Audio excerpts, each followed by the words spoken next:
name is Marvin Nelson Pratt, and I was in the 317th Infantry, which is a battalion of the 80th Division, which was here in Salina at one time.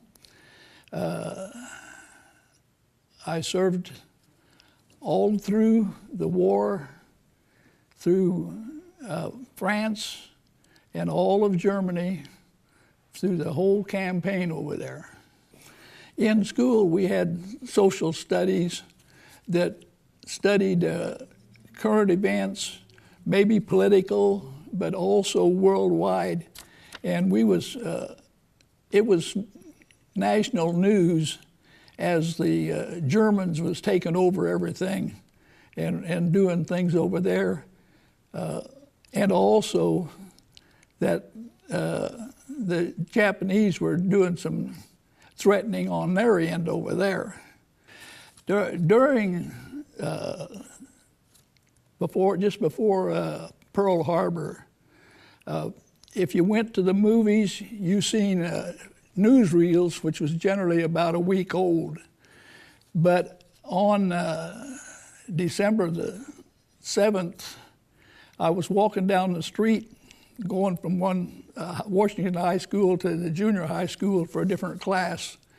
And we heard on the radio that they'd bombed Pearl Harbor. And, but we had been not really expecting that.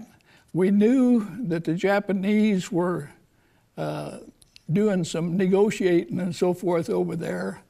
And we knew that the German war in Europe was going pretty slow, and they'd been in Africa fighting to get back up through to Italy.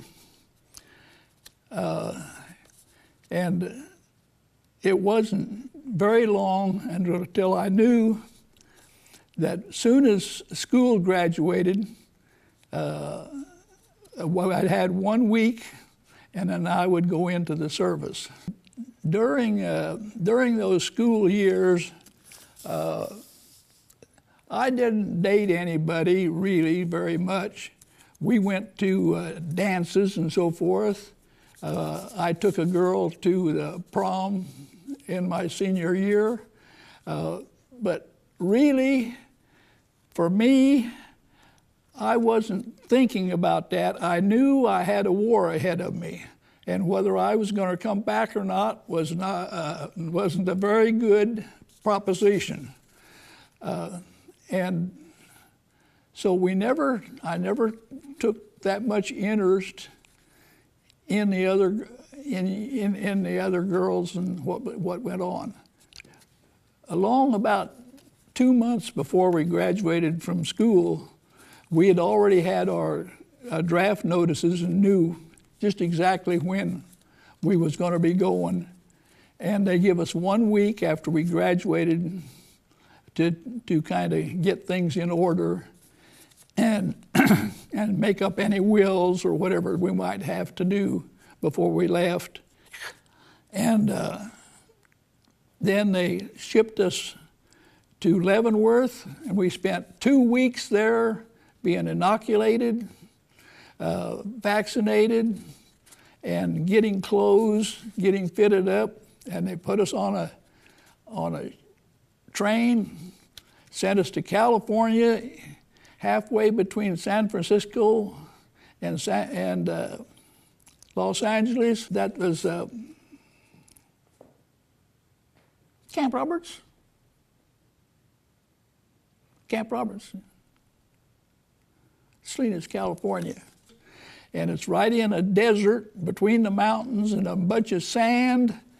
And it was hot summertime, and we seen 127 degrees on the thermometer in those barracks with blacktop out on that sand between these mountains. And it was terribly hot. It come retreat in the evening, and we'd have to go out, and reveille in the morning was cool enough But especially in the evening, you go out and retreat and stand at attention, and the guy in front of you, he'd just pass out. You just catch him and lay him on the ground and stand back at attention and hope somebody catches you too. As we were inducted, we were given all kinds of tests, and they assigned you to various units, whether it was medical or tanks or whatever type of units you went to. And there was, I don't know, there's all kinds of IQ tests and tests that they give us, but most of them went on for other things, but there was some of us that was picked out to go to the ASTP thing in Montana. After basic training, and they sent me to Montana State College, and it was a barracks up there from the First World War. Didn't even have any inside restrooms, but they quickly built some. And for one semester, they was training us to be engineers to go over and rebuild Germany and Japan after the war. But after one semester of that, they decided that that wasn't the path they was going to follow. So they broke that up and shipped most of us down to Arizona to join the 80th Division, which had been in Salina and was trained and formed in Salina, and then they moved to Arizona for final maneuvers, and they was getting ready to go overseas. And we was all set to go, when it was shipped us to Fort Dix in New Jersey, and we was waiting to get on a ship to go to France, and the scuttlebutt was they was going to put us on a lightweight victory ship and run us over to France. And when you come up they was going to make the invasion on D-Day, and when you hit the shores of France, we was to bail off the sides of the ship and walk ashore. And we asked them how deep the water was going to be. And they said, well, we're not too sure. It just depends on how fast we can hit the shore and how far we can go. But they said it'll probably be between 6 and 10 feet. And they says, that's going to be kind of a tough walking. And they says, well, when there's enough bodies down there, you can walk ashore. It didn't sound good. And so finally, they changed their mind on that, and they brought the Queen Mary, the biggest ship of the English, over to New York there, and they put us on the Queen Mary. They had 18,000 troops on one ship. There was 15,000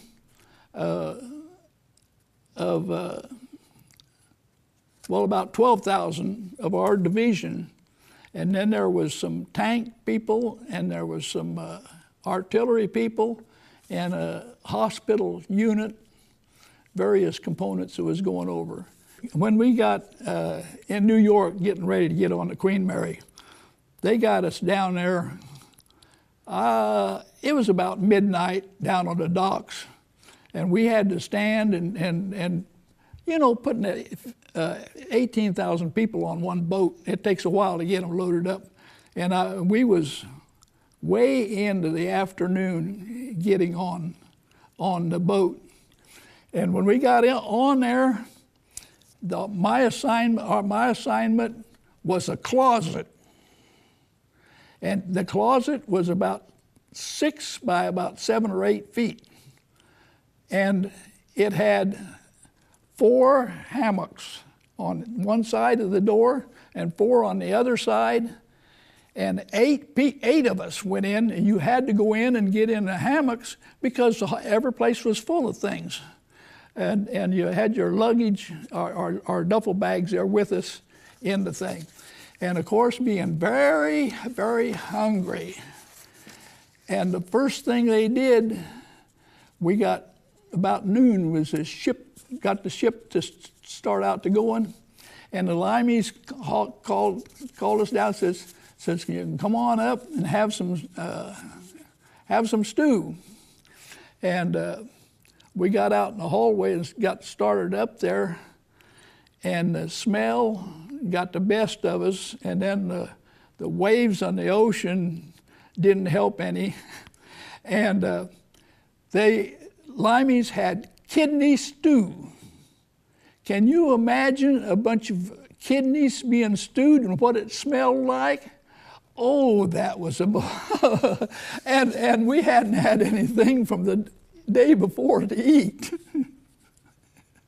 We was all in a hallway, and the guy in front got sick, of course, on the front, the guy and him, and the guy behind, and I got sick too, but I don't think I threw up. I was a corporal, and I could do a little more than some of the rest of the guys, and I just slipped back down and got in my bunk and just hid out, even though I was supposed to be up there.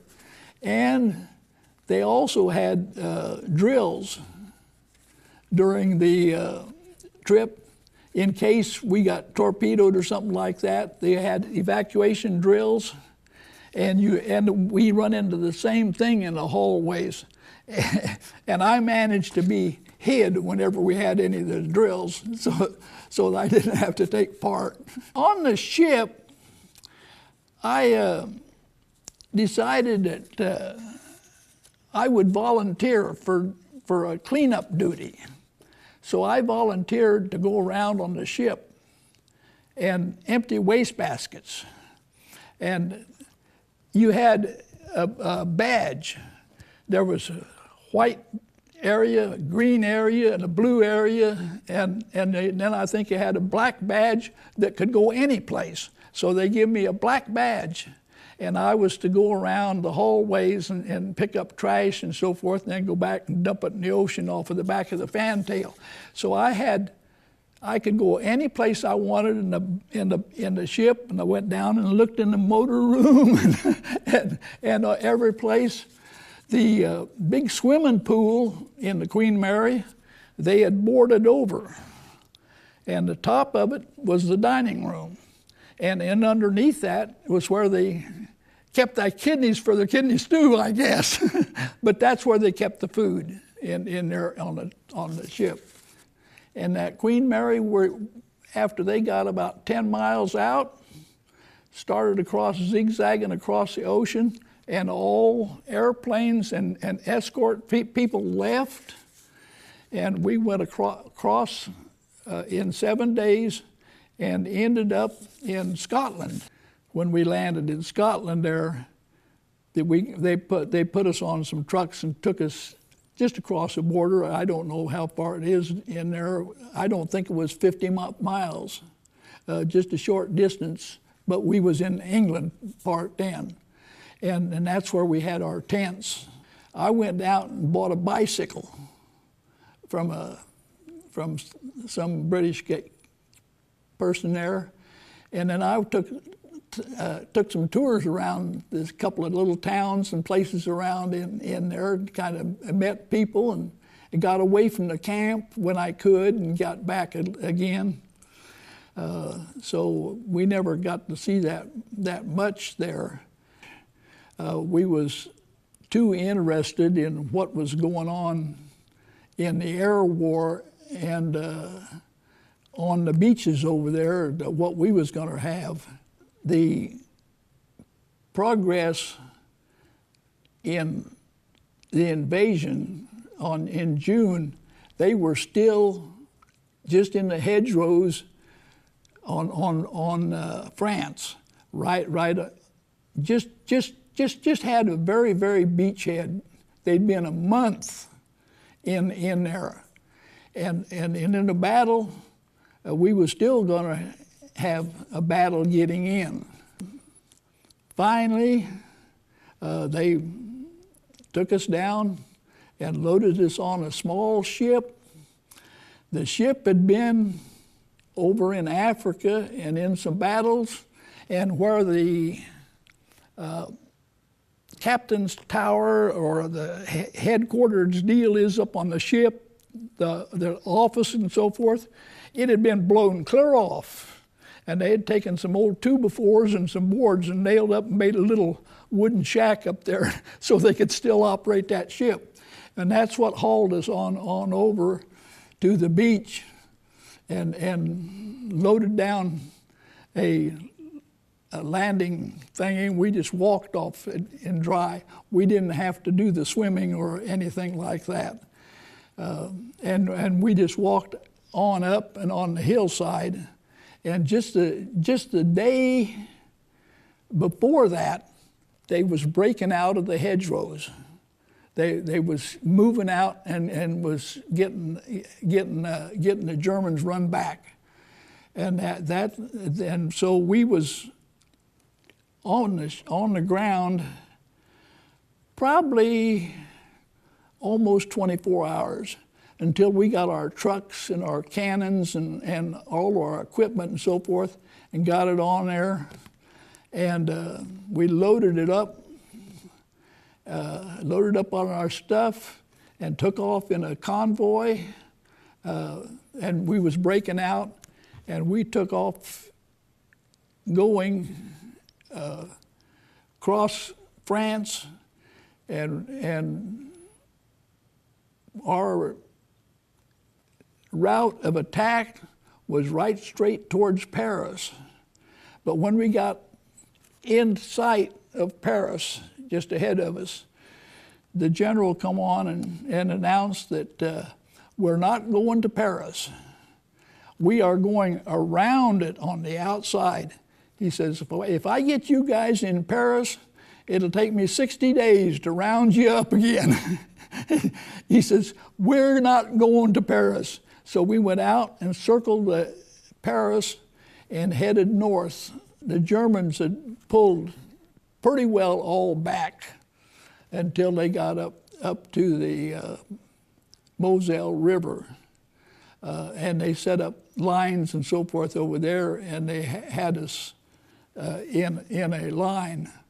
And from the English Channel, we had the Canadian armies, what military they had right next to there that was headed into Luxembourg and that area. Next was the First Army, I think. There was 2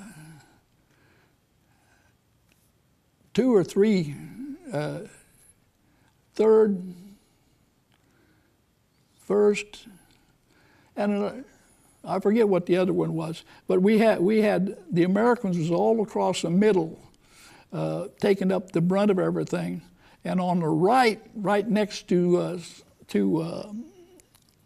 Switzerland, there was some French forces the Free Army that they kind of got together in England during the war. Some of the Free French come in there, and they was on our right, kind of supporting our right, and we went all the way that way. My job was a survey and instrument man, and you have A, B, C, D companies in a regiment, and you had 3 regiments, 317th, 318th, 319th, make up a division, and the division was the 80th Division, and it made the 3rd Army with a couple more divisions. And that's kind of the makeup. Now the infantry, and then we have an anti-tank outfit. Tanks are a separate thing that run. And then we had a cannon company. And our cannon companies were 105 howitzers that have a shell, 105 millimeter, and 2.5 feet long. You put 3 of them in, 3 of them come shipped in a package, and they weigh 105 pounds. You pick those up and carry them up to the guns, and you pull them apart. There is lead, powder in bags, and there are 6 bags, and you can take out however many bags you want, and then with your elevation and so forth, you can shoot that cannon about 6 miles.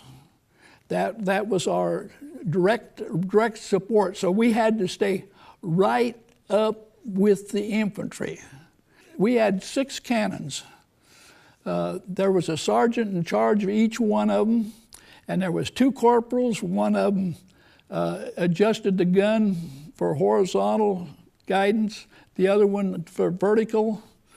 And my job was, I took their instrument out in front and set it up, and I had maps that I knew just about where we were and so forth, and my job was to set the gun up for a certain area, and some of the officers or somebody, we would point a target out there, which would maybe just a crossroads, to zero our guns in. And my job was to have like a transit. It was a small, what we called an aiming circle, and I had to set that up and balance that and zeroed it in, and then I would turn that around to number 1 gun, and then I'd call out a figure. And he set that on his scope, and then I'd go over and set the next one, and I'd set all 6 of them, and I lined them up so that when they fired, they would fire 1, 2, 3, 4, 5, 6 in a row, just so far apart. And we could move it forward and backwards and cover a whole pattern of an area with artillery fire. And that was my job, was to do that. Now, one day, on Armistice Day, we had pulled into an area, and I went out there and started setting up the thing, and we started to do something, and all of a sudden, just a stray German shell come in and hit one of our trucks and blew it up. There happened to be 10 guys on it. We lost 10 that day. But when that went off and the ammunition that we had went off, it went up in a big smoke. And so I knew right then and there, I better be moving, because as soon as they seen that smoke, they knew they hit something, and they started shooting their artillery in the pattern that I was talking about. And they started cutting. They come out here and hit, and I just took off sideways and run out of it. I knew better than to run forward and backwards, because I didn't know which way to go. And I run over and hid out. And when things quieted all down, I went back over there, and my aiming circle that I'd set up was still sitting there, but right in between the 3 legs around on that was a hole where a shell had landed, right where I would have been squatted. That was one of our bad days on that. We didn't know really where we was at, or just what was ahead. We had maps just for what our area was. That was headquarters' job back behind. They tried to keep us in fuel, ammunition, and food, and maps and stuff like that. On later, we come up to the Moselle River, and we had fought, and they had Germans had blown up the bridge across the Moselle River, but we got some guys over there quick enough that we saved the railroad bridge. So they the engineers threw some planks down on that, and we run our cannons across there and went up just on the hillside and set them up, and the infantry had crossed over too, and they kind of had a bridgehead in the valley there, and the Germans, we got in there and just no more got settled down, and the Germans attacked it with about 8 tanks and a bunch of infantry with them, and from where we was at, we could see them coming up the valley. We could see them. So instead of me directing fire and so forth, we just told them, and the officer in charge of the company, he told each gun, free fire. Send out some delayed charges or time charges, and have some of them burst right over the heads of those infantrymen down there and break them up. And they was doing that, and of course then the tank guys down there, they got a drift that we was up there and with this artillery doing this. So here they come, right straight at us. Well, when they come up to the road down in front of us, and they come up to the road, when they come up to come up on the road, the belly of the tanks was sticking up there in the air, and we just took our guns and shot them right in the belly and set them all on fire. We burned up 3 of them. And then the tanks all left. Then the tanks left, and we kind of secured our bridgehead. And night come in, and well, me directing my job, I wasn't doing anything at that time, so I just took a 50 caliber machine gun and went up on the hillside a little ways to the end and set it up in case we had some infantry come around and tried to get us off of that bridgehead, because we had secured this bridgehead across the river. And if we lose that, well, we're going to have a lot of problems. So anyhow, it got dark, and I'd set the machine gun up there, and because I didn't have anything else to do but to protect this one side, and I kind of dug a little hole and kind of snuggled down a little bit, and then I just quieted down out there, and after a little bit, I heard some voices, and I listened, and it was Germans. There were some German guys talking. And I thought, oh, hell. Finally, I says, I'm going to bluff them. So I just raised up my head and I says, you damn guys over there, be quiet, shut up. I'll come over and take care of you in the morning. And then I laid back down. You know when daylight come, I was all set and was ready and to see what was going to happen. Got up, went up there, looked around. Man, they didn't like the sound of that, so they left. So while we have been talking about the Moselle River there and that crossing on that, I'm going to jump ahead and talk about this Presidential Citation. Because that is what this is about. And then we'll go back to Patton and where the war goes on. And because of that fighting on the Moselle River and doing that, after the war was over with, they took us down to Oberammergau where they have the Passion theaters.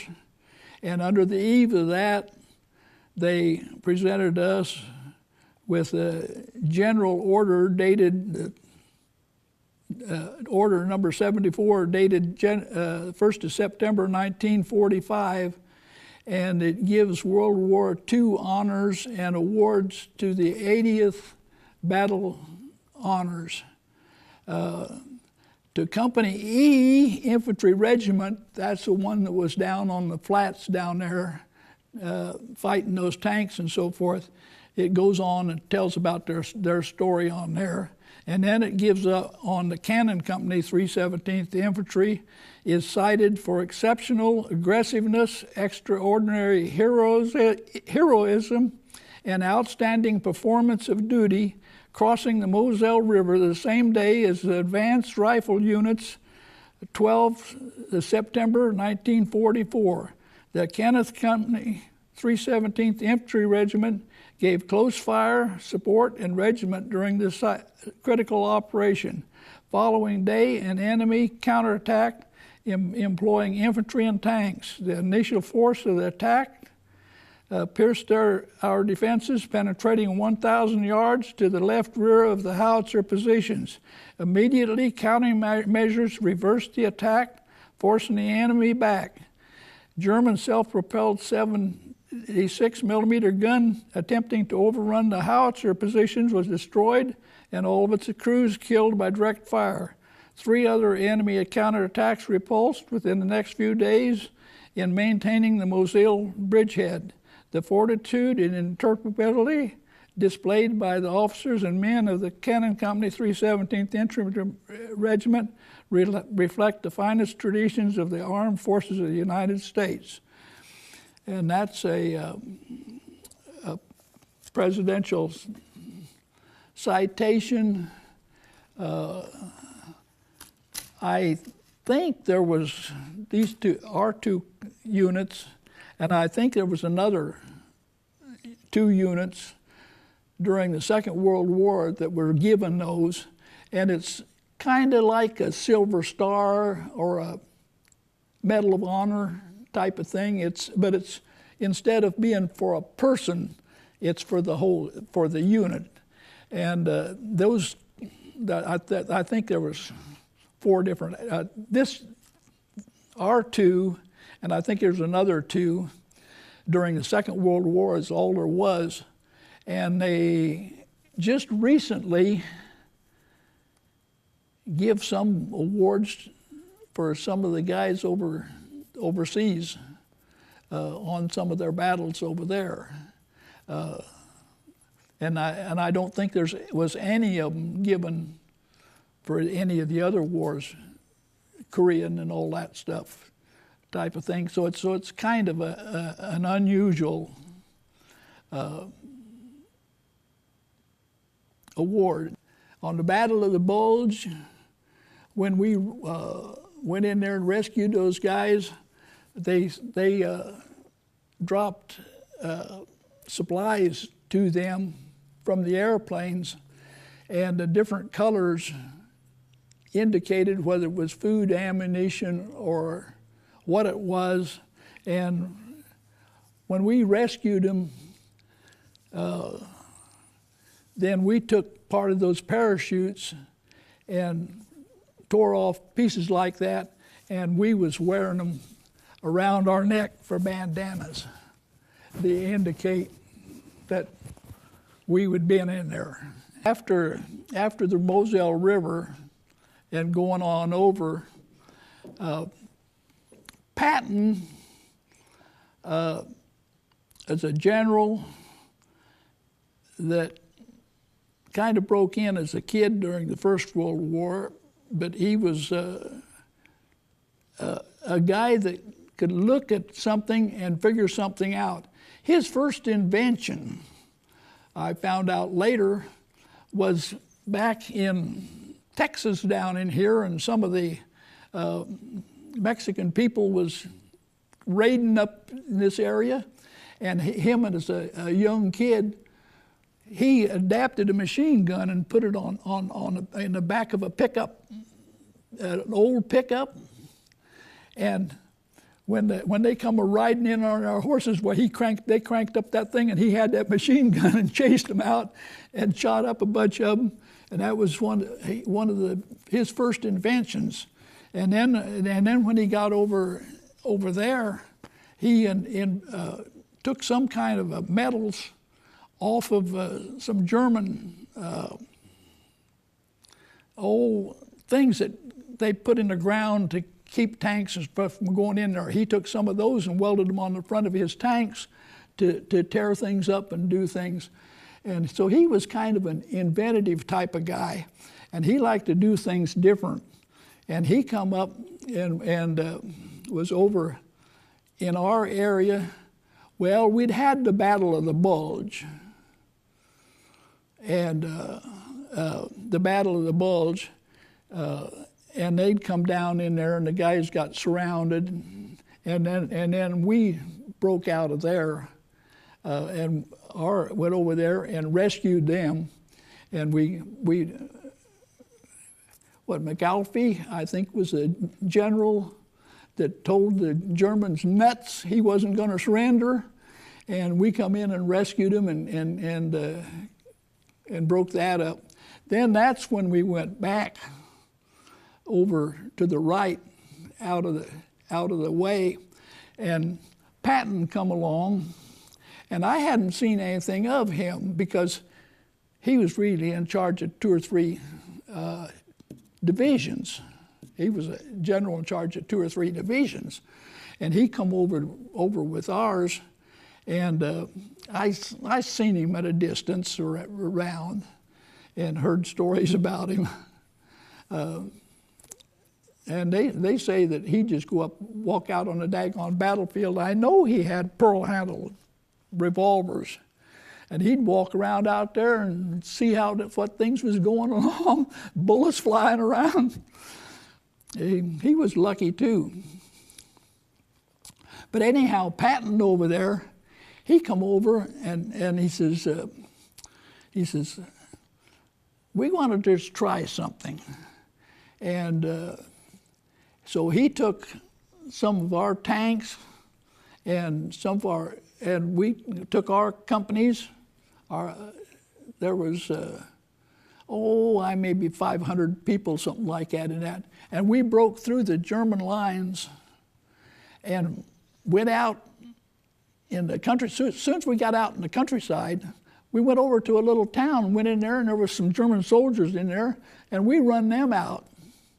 And then we went on around over some more towns and around and come back to that same town. And some of the German soldiers would come in there and we'd run them back out again. But in doing this, every time we seen a communication wire or anything like that, we tore it down.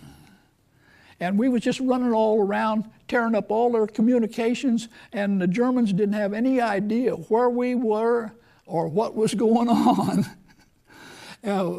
We got back in there,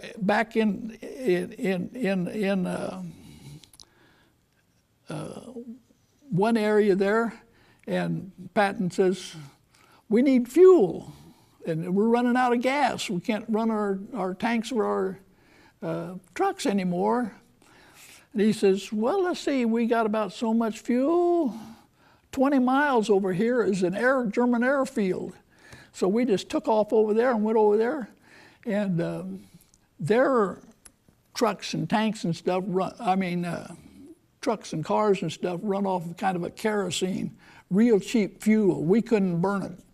But their aviation gasoline, we went to an airfield, went in there and took all their gasoline, filled all our tanks and filled all our jerry cans and got all the gasoline we needed and shot the place up and went off again.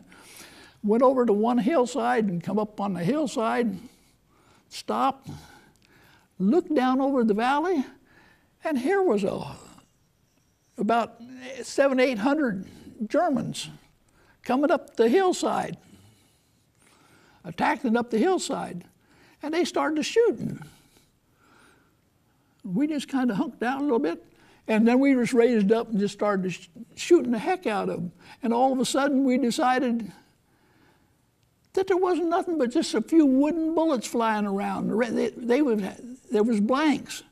We shot them all, was shooting them up with live ammunition, and they didn't have any. They was on maneuvers, and they didn't even know we was there. That was kind of an odd deal. But anyhow, we went in there and just, and that kind of brought to the end of the war, really, because we was capturing people all over the place, and we couldn't do anything with them, and we'd take their stripes off, take our guns and smash up their guns, take their helmets off, and make them look much like civilians as we could, and told them, go home, the war's over with. You're no longer a soldier. This is a German flag. Now they have a red background, and as the countries was forming for the Second World War and so forth, the Italians took the black and had their black troopers and made their flags of black. Okay. So Hitler decided that he was going to have red. Okay. So that's why his flag is red. My battles going from the Moselle River and going with Patton in there and going all through. When we ended up, we was clear up in Czechoslovakia, clear up with the Russians on one side of the river, and we was on the other side. And those Russians were mean damn guys. They were tough, and we wouldn't let them across on our side of the river. They once in a while would, I mean, the women over there in those occupied places where they was coming in, man, they was mean. And those daggone Russians would take a loaf of bread. Now, European bread is a hard, round thing. And the bakeries bake them up, and they just throw them in a truck with just sideboards on it, you know. They just throw them in there like cordwood. And that's the way they deliver it around to the stores, and you buy your bread, and that's what it is. That's the way they did that. And those Russians would take a bayonet and knock the top and the bottom off of that loaf of bread, stick it in a glass, and pour some gasoline. Pour some gasoline in the top of that bread, let it soak down through. They'd throw the bread away and then drink that. And I guess doing that through that bread took the lead out or something, and it didn't kill them, but it sure made them crazy.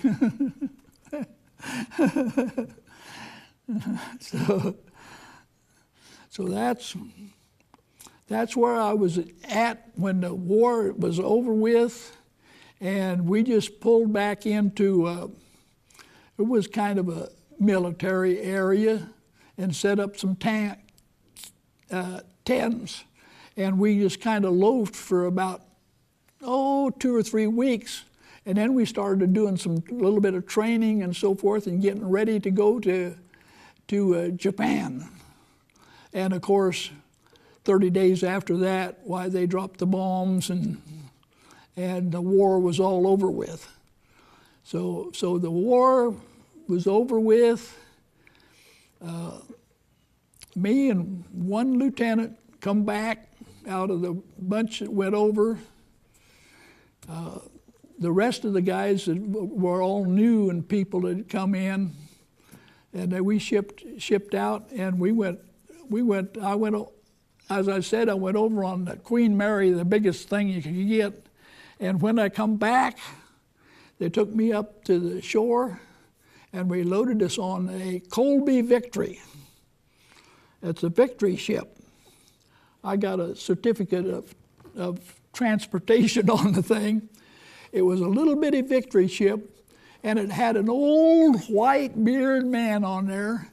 He said he was 86 years old, and he was going to retire after he hit the United States. And he says, I'm going to take you guys home. I'm going to break the record. And he says, I'm going to steam this thing into New York Harbor full steam. And he took off and went across there, and he did. He broke the record for crossing the Atlantic with that Victory ship. I thought that thing was going to fall apart before we got in. And when we come a-sailing into New York Harbor with that thing going wide open, I mean, all kinds of big patrol boats and stuff come out and met us. I don't know whether they put him in jail or not, but that was my trip back. From there, I loaded on a train and headed down into Arkansas and got discharged and got $50 to go home. After we got back, the exciting thing to do was went downtown and just kind of roam around and visit with all the other people that was back down there. I don't know. It was nice, but you know, it had some characteristics. Because maybe a week or so after that, I was back out there. I was downtown and walking along the edge of the sidewalk, and a car backfired, and I jumped in the ditch. I dove down to the ditch between the cars. I thought the artillery was coming in. It was still right there. Actually, all of this is 2 years, 7 months, and 7 days was all that was involved.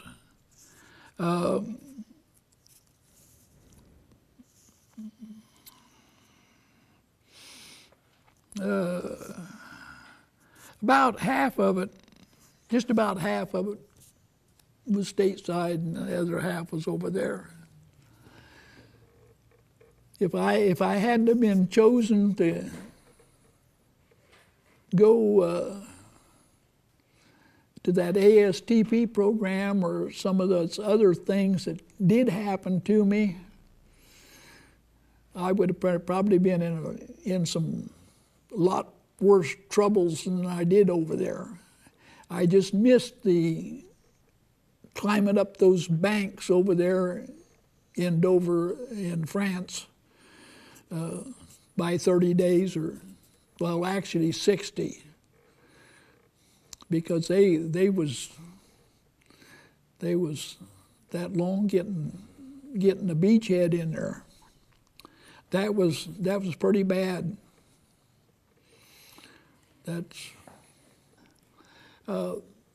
It wasn't that much of a permanent thing, and I readjusted back pretty good, but I come back home in January, and it wasn't until the next September that I got into school and started school then. After I got in school, I went to Kansas Wesleyan. That was just 3 blocks down the street from where I lived, and it was handy to go there and a lot cheaper, but I graduated from out there in '51 in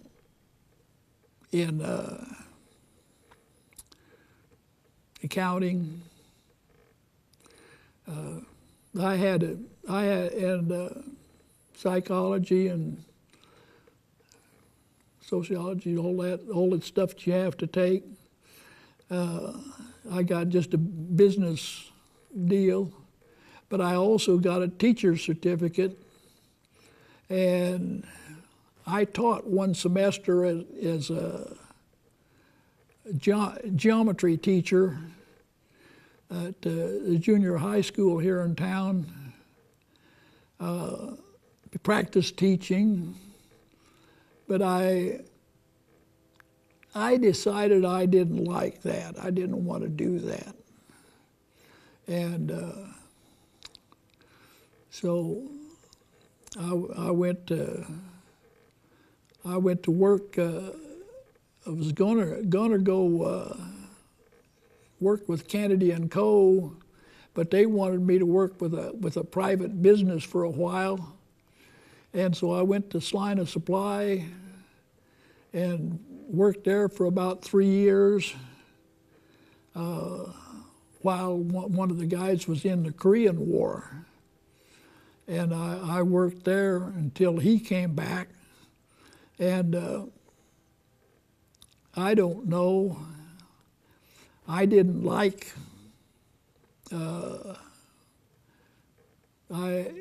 the office work, and I could sit there and look at the guy that been there for years, and my paycheck was the same as theirs, just starting out. And so finally, I just quit, and I went out to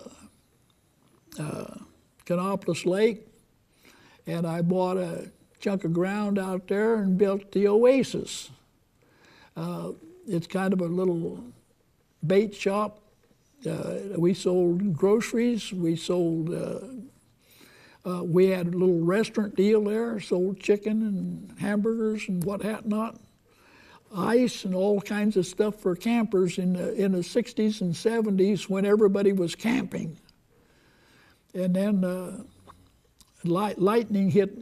I'd been there 17 years doing that. And I'd been doing a little private contracting in town. So when lightning hit that thing and burned it, then I just sold it. And I come to town, and I started doing some insulation and storm doors for the government on HUD rehabilitation deals, and got started. I'd buy a house, fix it up, maybe sell it, and I'd buy another one, and I'd rent it, and buy another one and sell it, and buy another one and rent it. Pretty soon I had 20 of them. So I ended up a mean old landlord. Is that your phone? Yeah.